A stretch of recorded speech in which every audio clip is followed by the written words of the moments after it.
नमस्कार. आपण पाहत आहात रत्नाकर आवसेकर यूट्यूब चॅनल. माझ्या चॅनलच्या तमाम दर्शकांना मी होळीच्या हार्दिक शुभेच्छा देतो.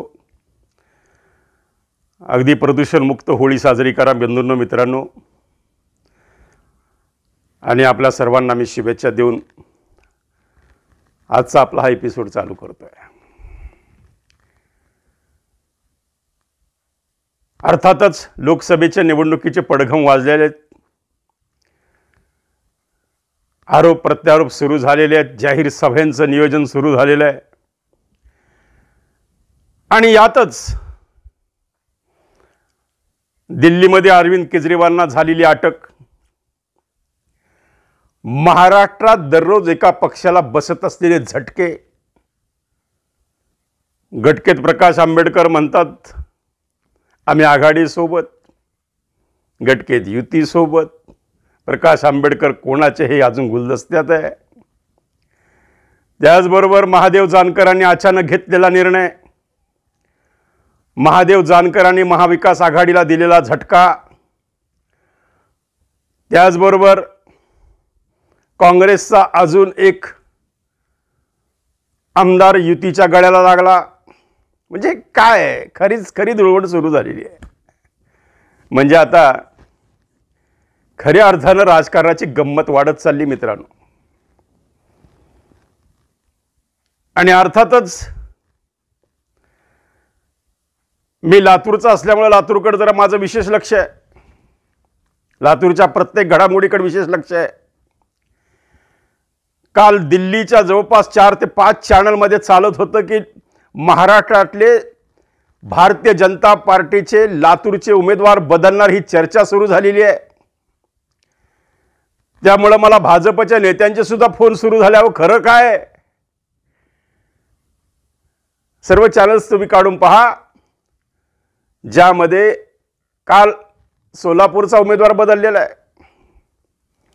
कदाचित लातूरचाही उमेदवार बदलू शकतो अशी चर्चा सुरू झालेली आहे. आता खरं खोटं येणारा काळ सांगेल.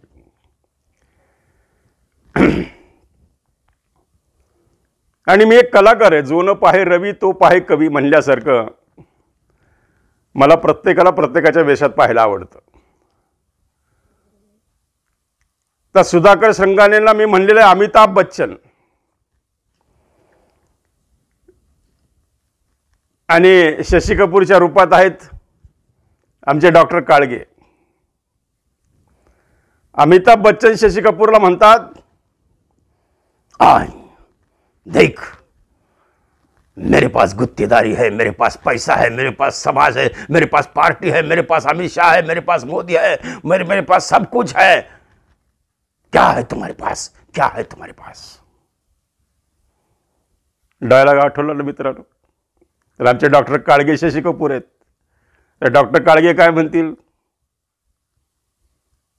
हळूच आवाजामध्ये, मेरे पास देशमुख परिवार है लातूर का. आहे ना गंमत? ही धुळवंड आहे बरं का. आणि म्हणजे बरोबर आहे ना, एकीकडं खासदार श्रंगारेकडं भरपूर पैसा, प्रचंड मोठी गुत्तेदारी, करोडोची संपत्ती, कार्यकर्त्यांचं जाळं, भक्कम पाठिंबा भारतीय जनता पार्टी पाठीशी, मोदींपासून अमित शहापासून नड्डापासून महाराष्ट्रातल्या देवेंद्रजी फडणवीसपासून सर्व त्यांच्या पाठीशी खंबीर शक्ती पाठीशी आहे. मग निश्चितच श्रंगारे म्हणू शकतात काळगेंना, हां क्या है तुम्हारे पास? काळगेंचं एकच उत्तर आहे, मेरे पास देशमुख है. कारण देशमुखांचं राजकारण आपण अत्यंत, मी तर फार जवळून पाहतोय. विलासरावजी सरपंच पदाच्या निवडणुकीपासून विलासरावजींना मी जवळून बघितलेलं आहे. पंचायत समितीच्या क्वार्टरमध्ये विलासरावजी राहत होते तेव्हापासून आमचं येणं जाणं. आणि जसे जसे विलासरावजी पायऱ्या चढत चढत गेले तसे ते विलासरावजी परिपक्व होत गेले. आणि बंधूने मला सांगायचा मतलब असा आहे की काळगेंनी असा डायलॉग का वापरला की मेरे पास देशमुख है, कारण याच्या पाठीशी प्रचंड मोठी शक्ती आहे. कारण DCC बँक त्यांच्या ताब्यात, जवळपास सर्व ग्रामपंचायती देशमुखांच्या ताब्यात, 8 का 9 कारखानेचं जाळं त्यांच्या ताब्यात, सहकार क्षेत्र त्यांच्या ताब्यात. लातूरचा कोणताही मोठा उद्योग हा देशमुखांचा आहे. मग ते होंडा शोरूम असेल, मग ते महिंद्रा शोरूम असेल, मग ते गोल्ड ख्रिस्ट इंग्लिश स्कूल असेल, मग ते PVR असेल, कुठे ठिकाणी जा. जसं अशोक चव्हाणांनी नांदेडमध्ये एक अशोक पर्व करून ठेवलंय, तसं देशमुखांनी सुद्धा लातूरमध्ये देशमुख पर्व तयार करून ठेवलेलं आहे. निश्चितच त्याचा फायदा डॉक्टर काळगेंना होऊ शकतो, असा डॉक्टर काळगेंचा समज आहे. आता गंमत आली, मनोज जरांगेंनी कालच जाहीर केलेलं आहे की एका गावातून जास्त उमेदवार नको, आपल्याला एका जिल्ह्यात एकच अपक्ष उमेदवार द्यायचा आहे. मग आता जरांगे फॅक्टर लातूरवर काय प्रभाव करू शकतो? जर जरांगेंनी साथ अमित देशमुखांना दिली तर नक्कीच लातूरमधून काळगेचा विजय होऊ शकतो. कारण शिवसेनेचे उभाटा गटाचे लोक, राष्ट्रवादीचे शरद पवार गटाचे लोक, अमित देशमुखचा संग्रह, दिलीपराव देशमुखांचं सहकाराचं जाळं, धीरज देशमुखांची ग्रामीणमधली लोकप्रियता आणि विलासरावजींची पुण्याई, यामुळं डॉक्टर काळगे विजयी होऊ शकतात, अशी कुजबूज लातूरच्या गंजगोलाईमध्ये सुरू झालेली आहे. आणि लातूरचा व्यापारी समाज आहे बरं का, फार हुशार आहे.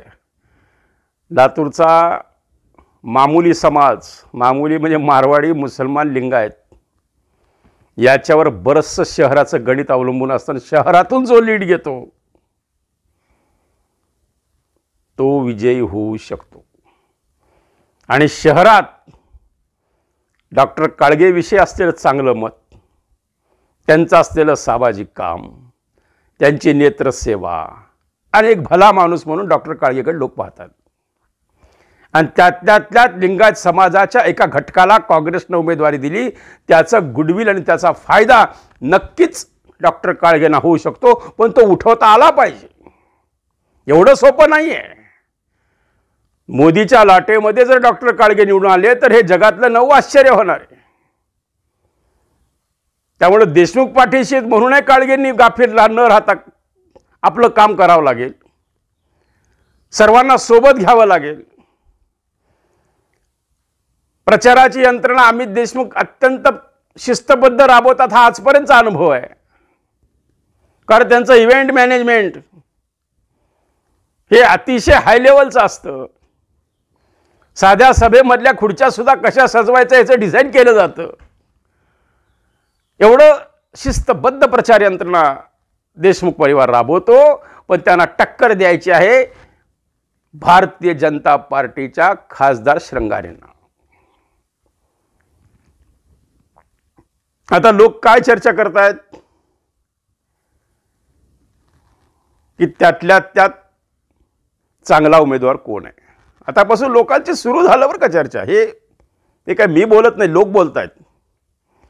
त्यामुळे नक्कीच ही लातूरची जनता आता विचार करणार आणि नक्कीच ज्या पद्धतीनं काळगेंनी म्हणलंय की तुम्हारे पास सत्ता है, संपत्ति है, धर्म है, समाज है, मेरे पास देशमुख है, अशी परिस्थिती लातूरच्या लोकसभा मतदारसंघामध्ये नक्कीच आहे.